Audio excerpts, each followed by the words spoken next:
Sports Professor Rick Horrow keeping score, Facebook Live all over this universe and every other. We are in a town, Blacksburg, Virginia. A lot of you may not know it. We've got some economic development people here, so don't say that. But I will tell you this, that if people hear Blacksburg, one of the things they hear first, after they hear Frank Beamer, is they hear about Virginia Tech and the Hokies and the football program, and by inference, the university, the fundraising, the technology, all the things that make it great. We'll talk about this today, but I want you to understand that from a tourism perspective, on an annual basis, Montgomery County and the region, over $300 million of annual tourism impact. And the football program, a study that everybody's been talking about, we'll hear about that today, 70 million or so for every home game. And by the way, that doesn't even talk about the awareness of people around the globe and what it means when they hear about Hokies. I personally don't know about what a Hokie is. I personally like purple, or maroon, excuse me, I like orange. Not necessarily in the same day, but we'll get to that in a few minutes, okay? So the bottom line is this is all about economic impact, and it's all about business. And when we started, the Senior Associate Athletic Director of Development, the Executive Director of the Hokie Club at Virginia Tech, Bill Lansden. First of all, thank you for being here. Sure, thank you. Second of all, I think what we need to do is reallocate your budget just to get that full title on your business card. That's a hell of a business card. That's a hell of a title. It is. Describe to us what your day-to-day responsibility is other than raise all the money in the world. Oh, wow. Well, it's to raise money. Yeah, right. We raise money for our scholarships. Yep. We have about 570 student athletes, and the money we raise pays for their scholarships. Some people don't understand that we actually pay the university for the scholarships, room and board, all that. So that's our main focus, and also building the facilities. This is Lane Stadium behind us. It's one of the best venues in the country. So we raise money for scholarships. We raise money for the facilities for our student athletes. So when you look at the numbers, we all understand that college football is a $8, $9, $10 billion business, depending on how you define it. You've got a deal with Nike on the retail side that generates by 2024, understanding $2 million or so a year. Right. But UCLA, for example, just signed a deal with Under Armour, $280 million. They did. How do you keep up with the Joneses? That's a great question. My boss asks me that all the time. We have to be candid, we have to find ways to go outside the normal practice of raising money and be much more proactive and much more aggressive, which we're starting to do. Not the easy way. Fundraising isn't easy, but you can always put a seat premium if you have a good football product or a basketball product. But you have to go way beyond that, and that's what we're doing here. As far as that's concerned, UCLA, it's all about timing. Yeah, right. It's all about timing. Timing and competition. Well, timing, competition, and who heads your program and the stewardship. That's right. Now, Frank Beamer, by the way, everybody knows I'm a Miamian and ACC and all of that, and this is the first time I've been at a Hokie game, and this is going to be a wonderful experience. We're doing this before the game, so we understand that. But I've never seen more Frank Beamer signs in history, and obviously it's important for a university to have somebody who took a program from where it was, and he coached for 30, how many years? Almost 30 years. 30 years. What did Frank Beamer mean to Virginia Tech? He changed the outcome of this university. He changed its future. He has an impact on the university, has an impact on Blacksburg, has an impact on the New River Valley, Southwest Virginia, and you can make the case for the entire state of Virginia. Frank did something that hardly anybody in the world's ever done. Maybe Bear Bryant with Alabama, maybe Joe Paterno, Bobby Bowden, but he's right there with them. When you talk about those guys, you could argue that they had a lot more tradition from which to build than Frank Beamer did here when he came here. Without question. Which is interesting. Now you've got a situation where you're 60,000 plus attendance, you're third in the ACC, you're 20-something nationally, in a town that everybody would admit is a fairly small market. It is. How do you do it? We do it because our alumni and our Hokie Club and our Hokie fans are unique, and they're genuine, and they're diehards, and they're passionate. I've been at 4 different schools. This is my 4th one. I've never seen anything like it in my life. We're in a community of 20,000 people, 20,000. Yet today we'll have 80,000 people in Blacksburg because of this, and they'll stay for 2 or 3 days because they love Blacksburg. It's a lot better than Miami. Wow. I was with you until that last comment. By the way, that was a very gratuitous comment. That's okay. In this season of political discourse, we can get away with that kind of comment. Okay, the answer is no, and we'll just leave it at that. But it is interesting from a perspective of supply and demand. So 80,000 people here that wouldn't be here. Stadium holds 60. How do you deal with it? We do it the best way we can because of Frank. This has been going on for 30 years. Yeah. So everybody knows. I was talking to Sharon. People know that if you want a hotel room in 2017, you better find out when the schedule comes out, and then you better start calling hotels. Otherwise, they book up. Yeah. How do you leverage what you've got and protect against a possible downward cycle long term? Hopefully you're in the top 10, 15, 25 forever, but how do you protect against it when you're not? You have to have a great head coach, and we had a great one, and we have another great one. Justin Fuente, within 10 years, Justin Fuente will be considered one of the top 3 coaches in all of college football. Okay. That is my opinion, but what we've seen in just 6 quick games, he is unique. So you have to have a good head coach. You have to have facilities. Yeah. Would you ever consider selling the name of the stadium? So no. That's a quick answer. No way. No, sir. But there's opportunities for corporate sponsors to be involved in other aspects. Yes, throughout the stadium. We have plenty of opportunities. If you know of any, we'd be happy to talk to them. Got it. I certainly would have, but your comment about Miami a little earlier, so now I could really care less. Magic wand, how do you deal with the restrictions on fundraising that the NCAA and others impose on you? Are there ways to make your job easier? To be candid, fundraising is never easy, but when you have a good product like we have, it's not as challenging. So again, it's easy to say winning solves all your problems. It doesn't solve them all, but it definitely helps. So we have to continue to win. One of the things that is very interesting about Bill is he's really understated. You can see he has no passion for this athletic program, does he? Bill, thank you very much. Thank you, Rick. Really, really appreciate it. They're very cool. Thank you. Go Hokies. Yeah, right. Go Hokies. All right. So before Sarah steps in here, executive producer, by the way, is David Cunningham, one of the brightest kids in Eastern Virginia. He also happens to be a relative. So if he's shaking the camera, blame him. If it comes out really well, then give me credit. David, let's pan for a couple of minutes. So here's the scene set. It's Worsham Field, Lane Stadium, the press box, and the new suites.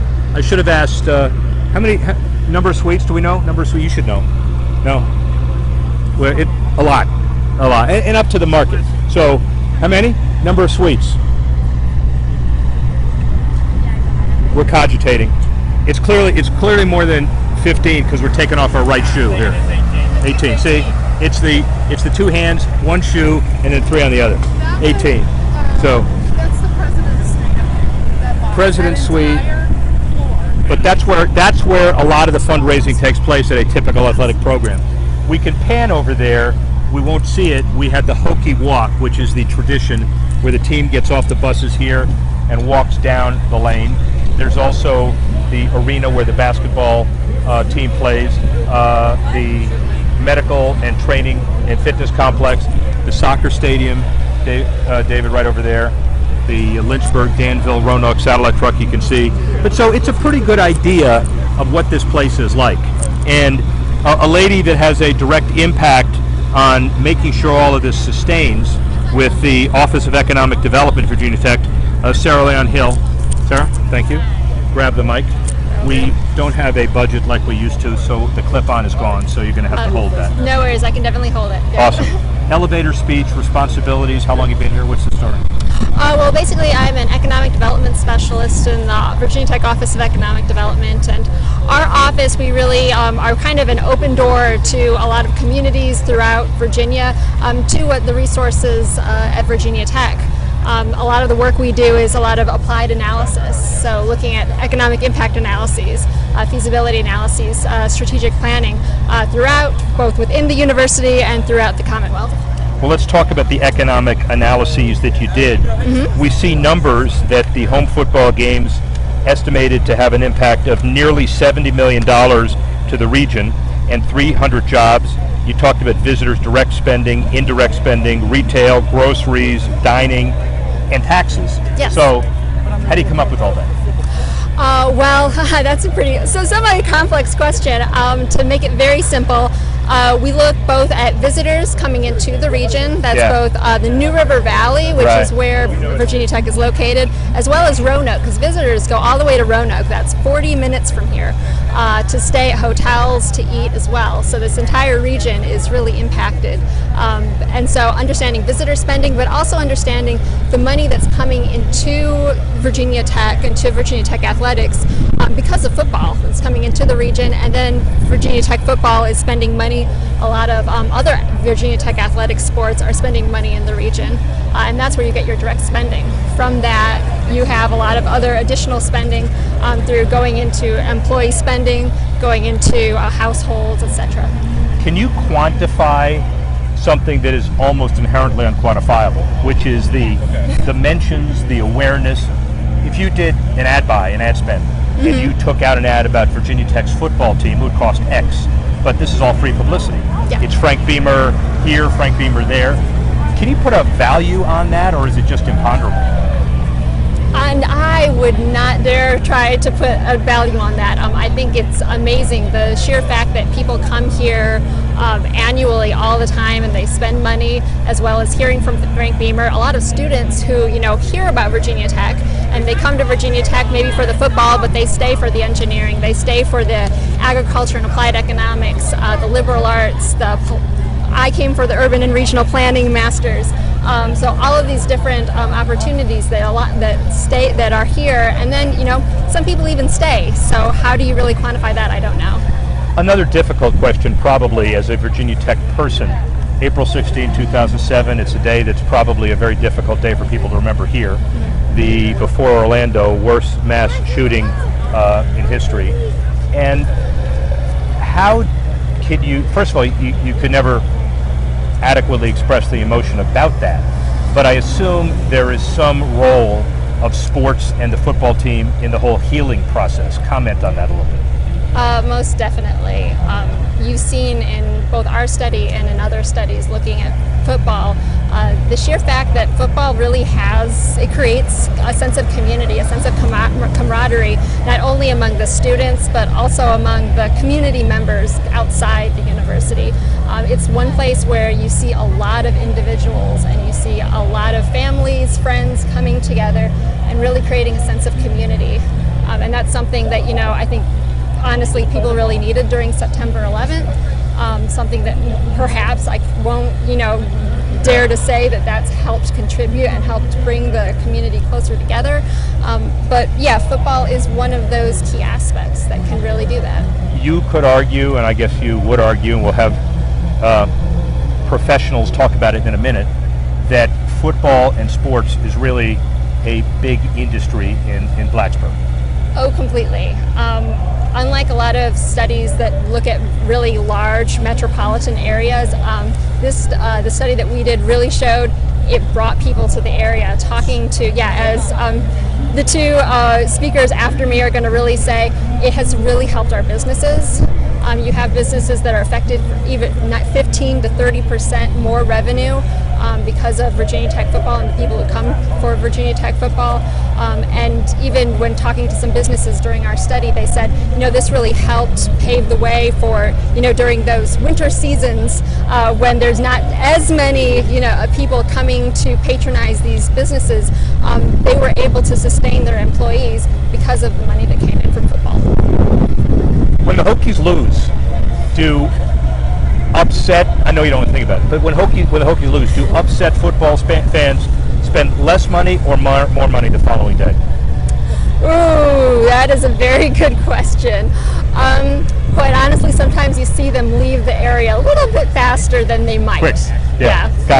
Got it. So there are economic reasons for these people to be head over heels irrational about their Hokies. Thank you very much. Really, really appreciate it. That's awesome. Next victim, we have the Chamber of Commerce perspective on it. Sharon Scott, who is the Blacksburg, Montgomery County Chamber of Commerce Executive Director. And so a lot of economic development, a lot of issues. Talk a little bit about what you do and how you do it. Thank you so much for inviting me. The Montgomery County Chamber of Commerce serves Blacksburg and Christiansburg and all of Montgomery County. So when we talk about economic development and how we create this atmosphere, the university does this with tremendous ease. There was a Gallup poll that was done just about a year and a half ago, and that Gallup poll measured the friendliness, the sense of community that this university had, and we were off the charts We were off the charts so much that they thought perhaps something was wrong with the data. As a result, they went back and looked at it, and what they found was our students are so integrated into the community with the big event, with part-time jobs, with so many activities, with fraternities, not just Greek fraternities, but also business fraternities, engineering fraternities, and sororities. So they're integrated into our community to make it a better place. We are blessed. A bunch of happy people spending money, happy people generating additional tourism. The U.S. Travel Association, which you proudly trumpet, as you should, talked about Montgomery County, and we talked about $136 or so million of tourism spending, about a $25 million payroll through tourism. They defined it as 60 miles or farther. And the increase, even though the economy, people might be staying home more, is about 3% a year or more. A lot of it, A, you should be proud. B, a lot of it because of Hokie Land? Basically. Absolutely. This time of the year, first of all, other people think about the holiday season being November on. For our community, the holiday season begins in August, just as we're gearing up for football season, because our businesses thrive and depend on that income. As Sarah said earlier, that is such a tremendous input to our local economy, but also through the tax revenue generated. We generate approximately $1 million off of tax revenue, and that supports our infrastructure, our schools, all of those things that make our community a great place to live. We talked about those alumni that are retiring and moving back here. We were just named in the top 25 towns, the best places to retire. It wasn't just towns, it was cities as well. So we not only landed in the top 25, we're in the top 5. And that's because it is a great place. So there were no cons to living here. So people actually retire here? Absolutely. They move here because we're one of the best places to retire. We're also ranked in the top best places to raise a family. So we have Hokies that graduate, they move away, and then they come back when they're ready to raise a family. We also have Hokies that graduate and never leave. They start businesses here. We have a phenomenal burgeoning entrepreneurial ecosystem right here in our community. So those of us from an international audience who may not know about American football, Beamer Ball keeps people young and brings people back that otherwise would leave town. You have no idea what that means, but people are going to check it out, right? I mean, that's a... So, Sharon, thank you very much. Can I just say one more thing? Say whatever you want. We've talked about Frank Beamer and the wonderful thing that he's done for our community. Yeah. Justin Fuente is one of those fabulous coaches that recognizes that gift, that asset, and to me, one of the cool things he's done is really put that number 25 jersey on that really great player for the week. So we're blessed in this community, and thank you for being here. And thank you very much. And ladies and gentlemen, the ghost of Frank Beamer lives on. They got him coming and going in this town. Sharon, thank you very much. Really cool. Lorraine, got your name right. Lorraine Blakemore, right? Downtown Blacksburg, Inc. Correct, yes. Not bad. So we talked about tourism and the dynamics of that. It's all about partnerships, public-private partnerships, corporate partnerships, partnerships with universities. Talk about how you promote and do your job. Well, my job, of course, is to encourage people to come and check out Blacksburg, and in particular downtown Blacksburg. And Sharon's given us some great figures about the economics for our businesses and how the Hokie football helps. Most of our businesses downtown rely on students as staff for the businesses, so we already have that connection. But I have a really fun job. I get to spend time bringing people together for great events, and that could include a shopping event, which we have coming up in Small Business Saturday. We also hold huge festivals throughout the year right in the downtown. So we're kind of looking at the idea that you're here for football, come for the football, but stay for the fun. Come on downtown and see what else we have to offer. One of the underpinnings of this story has been a kind of an investigation of the Chinese wall in some places, of the campus versus the community. Mm-hmm. Here, it seems to be quite the opposite. Yes, it mainly is. Literally, we've had some students measure. The Squire Student Center is 42 steps from downtown Blacksburg, from top of the stairs, which is an icon in Blacksburg. You need to check it out. So we're right on each other's doorstep. We're part of the community, and we like to think it's one big community, the tech community and the town. The fundraiser booster guy at the beginning of this tells me to root for his team, even though I'm Miamian. Now she's telling me where I have to go and not go. And for this place that's supposed to be ranked in everybody's happy place, they're sure pushy around here. But they're passionate around here. That's the point. They're passionate around here. So 10 years from now, what does this community look like, and how important is this university to make that happen?